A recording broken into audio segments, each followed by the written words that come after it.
तर शपथविधीनंतर सुनेत्रा पवार यांनी एक एक्स पोस्ट केली आहे, त्याच्यामध्ये त्यांनी काय म्हटलंय ते बघूया. आपल्या पोस्टमध्ये सुनेत्रा पवार म्हणतायत, अजितदादांनी आयुष्यभर शेतकरी, कष्टकरी, महिला, युवक आणि वंचित घटकांसाठी जगण्याचा मंत्र दिला.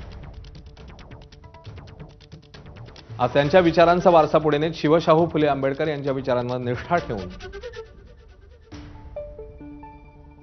कर्तव्य भावनेने उपमुख्यमंत्री पदाची जबाबदारी स्वीकारताना मन अक्षरशः भरून येत आहे. दादांच्या अकाली जाण्याने मनावर दुःखाचा मोठा डोंगर कोसळलेला असला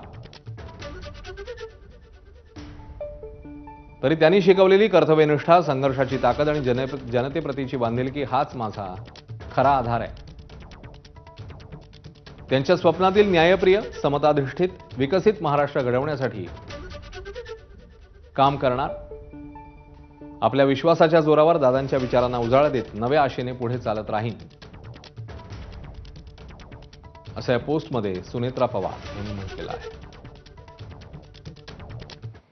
तर सुनेत्रा पवार यांनी उपमुख्यमंत्री पदाची शपथ घेतल्यावर रोहित पवारांनी देखील एक पोस्ट केली आहे, पाहूया.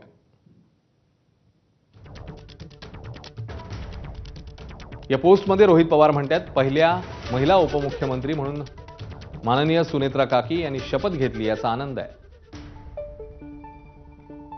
खरं म्हणजे अजितदादांची जागा कोणीच घेऊ शकत नाही, पण किमान सुनेत्रा काकींच्या रूपात तरी आम्ही तिथे अजितदादांना पाहू. डोक्यावर डोंगरा एवढं दुःख असताना आणि आम्ही सर्वजण शोकाकुल असताना त्यांना शुभेच्छा तरी कशा द्याव्या हे कळत नाहीये, अशा शब्दात रोहित पवारांनी ही पोस्ट केली.